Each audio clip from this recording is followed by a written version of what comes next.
hosted by my colleague of mine at Radio 1, Mr. Rhys Hughes. Thank you all very much. Yeah, I'm Rhys Hughes. I'm an executive producer at Radio 1, and I'll just briefly tell you what I do, and then we'll go through the panel. I basically look after all the sort of dance and urban shows at Radio 1, so that's anything from Mr. Pete Tong to Tim Westwood, Trevor Nelson and stuff. But it's not about me, so we'll start right down the end. And it's Marty from Amnesia. Marty, if you could tell us sort of what your job entails, please. I am the artistic director of Amnesia. I take care of all the relation with the promoters and music, everything which has to do with music. Okay, thank you. James Barton representing Cream. My name is James Barton. I'm the CEO of the Cream Group. I suppose being the CEO, I'm involved in every aspect of the business, right from the corporate side, right through to booking of talent, marketing, you name it, I'm sort of involved in it. Okay, and Danny? Hi, my name's Danny Whittle from Pasha. I'm the brand director at Pasha, and I work on the nightclub side, the record label side, the magazine side, and just basically have an overview of how the brand's working globally. Cool, thank you. Mark Jones from Wall of Sound. Mark, can you tell us what you do? Hi. My name is Mark Jones, and I have a record label called Wall of Sound that started 15 years ago. And it's nice to be here. Thank you. Thank you very much. And Kathy Guetta, could you tell us exactly what you do, please? Hello, my name is Cathy Guetta. I'm create and promote and I manage Fuck Me, I'm Famous. And also I'm David Guetta wife, and it's a lot of work also. and voilà. Cool, thank you very much. And Johannes from Cocoon, can you tell us what you do, Johannes, please? Yeah, hello, I'm in charge of Cocoon in Ibiza. Just Cocoon in Ibiza, or Frankfurt, or...? No, just in Ibiza. Just in Ibiza, okay, cool. Well, we've sort of got some very esteemed panellists here. I think Danny, with the Pasha brand being 40 years old, I think Marty was saying Amnesia started back in 1986, so we reckon that makes it about 24 years. So I'd like to ask you sort of first, Danny, in terms of a brand, you know, Pasha's a brand that's 40 years old now. How and why do you think Pasha's stayed relevant? Well, to be honest, when I first, took the job with Pasha, I went to meet the owner, Ricardo, and they hadn't opened the club for 8 years. They really weren't doing much more. It was kind of a sleeping giant, or almost in a coma, to be honest, in that side of the business. And I actually he said to me, well, what are you going to do? And I said, well, I want to take the brand into the millennium.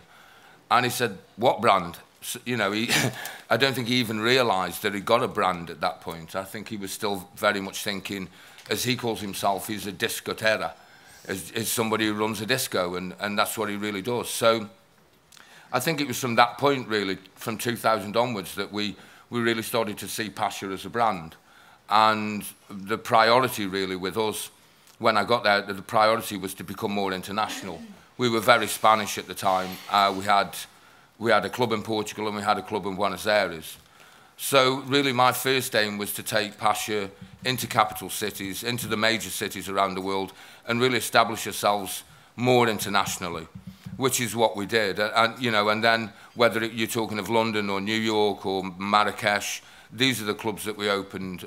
Now we have great clubs in Brazil, working with Leo, so we took that internationally. Really, the second thing was to form our own record label. We were doing one album a year with Blanca Negro or something, and we really decided that with the power of 20-odd nightclubs, we could bring the talent together to do our own records and sell them on the international market, which is exactly what we did. And then it came down to starting a magazine, which you've all seen around. Working with Ben, again, something that we wanted to portray the quality of Pasha, which is something that I really believe gives the brand strength. It's about quality. I know James hates the word brand, and a good word to replace it with is reputation. I mean, if you've got a great reputation, then you've probably got a great brand behind it. So, and then we moved into hotels and different avenues, but all the time really was utilising the Cherries almost like as a standard of quality. rather than a McDonald's chain where everything has to be the same, we really needed to adopt the style of the individual cities we were going in. And I think people embrace you more if you go there and adapt into their style than rather just going and trying to stamp your authority. So, and that's really how we evolve things on. Cool. You mentioned James there. James, you say you hate the word brand. Why do you hate the word brand? I hate the word brand because it's probably, involved in our industry, is probably the most overused word ever. I think my definition of a brand is not somebody that puts one party together and suddenly wants to call themselves a brand or a sort of, more than that. I think Danny hit a really good point. I think, what we do creates the brand. It's about the product at the end of the day. And I think after doing this for 16 years, maybe in the first 5, 6, 7 years, we was very focused on something called the brand. But then when it suddenly got really difficult, we started to really focus on the product. And actually, I really don't really spend a lot of time thinking about the brand anymore. I think about the success of the business, how good the product is, which obviously makes it successful, which then automatically makes us a brand and makes the brand successful. Because I think any brand, regardless of how well your logo is designed, has to be successful and really enjoys sort of reputation and recognition if you're successful. How do you manage sometimes the difficulty with credibility and commercial success, though? Because sometimes they don't go hand in hand, do they? No, they don't. I think where we've, I suppose, been able to straddle both of those lines between commerciality and sort of credibility is because of two reasons. I think because of the people who are involved. I think anybody that knows me knows that I've been involved in dance music from 1988, and I spent a lot of time on the dance floor. And also, I think we've always put ourselves on the side of the customer. And I think that's a really difficult thing to do when you're in business. But every aspect, or nearly every aspect of our thinking, we always try and think from a customer point of view and the customer experience as much as we possibly can. And I think that's how we're able to straddle both lines. I think our customers believe that the Cream brand has an honesty, a transparency about it, and I think they want us to be successful. They enjoy the fact that we've sort of established this business based on 300 or 400 very loyal customers in Liverpool back in 1992. Cool, we'll get on to how you took the Cream brand or the Cream reputation global, but I just want to bring in Mark now from Wall of Sound with a slightly different skew on it, being a label owner. So Mark, the 15 years or 16, 17 years that Wall of Sound's been together, record labels by their very nature come and go often very, very quickly. How have you survived and why do you think you've survived? No idea. No, I mean, it's not something that... Sorry, can you hear me? Sure? Cool. It's not something that, when I started the label, it wasn't like a master plan. There wasn't, I had no conceivable idea what I was doing, and the majority of people will probably just say exactly the same thing now. It's an instinctive idea, or I was working at a record distribution company after, and decided that, learned the other side of the industry, which was the very boring stuff that nobody really, wants to know about, which is like, selling records into dance stores and delivering records. I was packing boxes in a warehouse. And so I learned that other side. And then one day we decided to do pressing and distribution deals for people that couldn't get record deals, or music that wasn't really getting attention, and that included Basement Jaxx and Howie B and those kind of people who were just, had day jobs or, didn't have access to getting their music out there. I then put all those records on an album called Give 'Em Enough Dope, and that was the first, and I'd had the Wall of Sound kind of name in my head, or idea that if I ever did something, because I'm very inspired by producers. Not that Phil Spector has any ownership of Wall of Sound. I'll just make that very clear now in case there's anyone of his party or any of his representatives here. Did his people get in touch when you first launched Wall of Sound then? No, it's a journalistic phrase. Let's make that very clear. What I'm saying is that there wasn't really kind of a master plan to answer your question. It wasn't about that. It was just... it was a reaction against music that was happening at a commercial level within a certain area of electronic music. And all of a sudden, like-minded people contacted me, or I was out or doing something, or would bump into somebody, and that's how it kind of evolved and began. There wasn't a master plan where I sat there with a kind of piece of paper and thought X plus Y equals whatever it does. It wasn't about that. It was an instinctive energy, and that is kind of what my label is based on, and the way I've kind of done everything up to now. And that obviously has its ups and its downs. You know, we've been through some very tough times. We've sold millions of records, and it's a journey. And it's a journey that until I'm not inspired to carry on with, or the minute I lose that kind of energy and faith and belief in what we can all do here and what we can do to change people's lives, then I'll continue doing it, really. I mean, there wasn't really a kind of a plan, you know. Okay. Kathy, was there do you think there was a plan with when you set out with Fuck Me I'm Famous with David? Did you have a sort of 10-year master plan of how you were going to take the brand and David with you, or can you explain the journey that you went on with it? First, you know, Fuck Me I'm Famous exists since 9 years. You know, the next year it's a big anniversary. And but at the beginning it was so difficult because, you know, now a lot of French people, you know, come every summer in Ireland. But 10 years ago it wasn't, you know. And at the beginning we organized one party in Pacha, you know, in the 15th of August, because a lot of French people came only in August. And we organized a party for the French, you know, people, because we know, of course, we own the club and a lot of, you know, businesses in France. And but it wasn't, you know, easy because, you know, nobody knows us, you know, 10 years ago. And we, David and me, with 5, 6 friends, they give us some invitation everywhere, in the parking, in the beaches, in the, you know, we waiting the people outside, you know, each club in Ireland. It was so much work, really. And, you know, year after year, we work a lot, of course, and David, you know, David is a DJ since, you know, 25 years, but you know, 10 years ago he was more owner than DJ. But he starts, you know, when we start Fuck Me I'm Famous, he start also, you know, the DJ in Ibiza and everything, and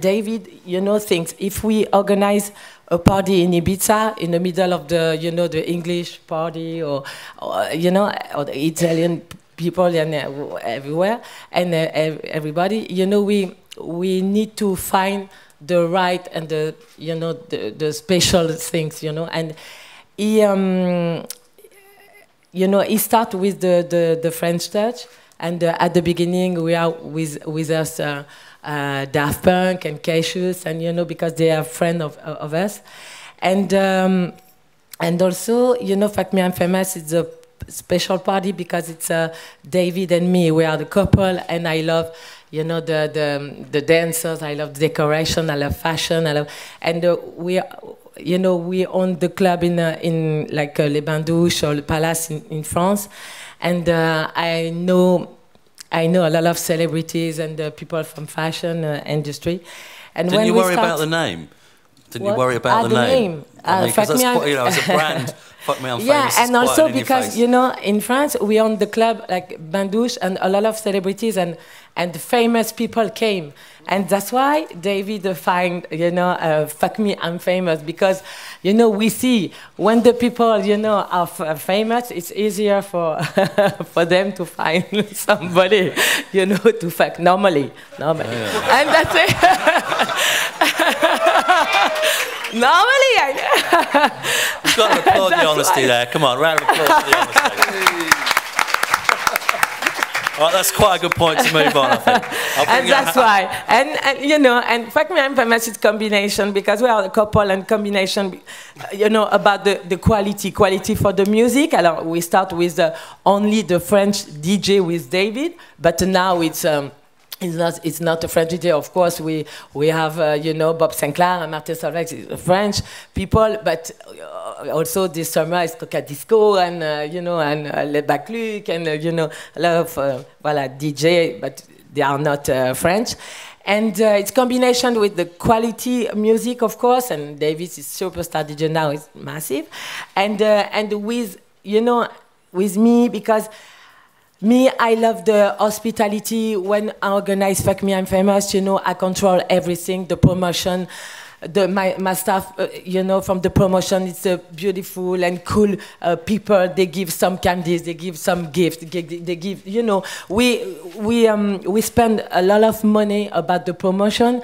We spend a lot of money about, you know, decoration, the details, and I'm staying, you know, at the door to you know, to have the hospitality with everybody. You know, we love, we have the passion for our business, for the party, and we find always the quality, and also with Danny and the staff in Pacha, they help, you know, me to keep the quality. Cool, thank you. I want to bring in Johannes now. Johannes with Cocoon. From the way I see it, that is, you know, you've been on the island for about 10 years now, I think, with Cocoon, but you've managed to keep some kind of underground vibe with Cocoon. How do you manage that? Yeah, I think we have to start a bit before even 99, 2000, because Sven is coming to the island since more than 20 years. He performed as a pop artist in Privilege. So he experienced the whole clubbing history in Ibiza. And there was a point in the mid-90s where it was quite dominated by the English super club scenes. All the big brands, they came over, and I would say the variety of music was not given anymore. It was all kind of mainstream English, and Sven was kind of, you know, like, where are the nights where I gonna have fun, where I can present my music?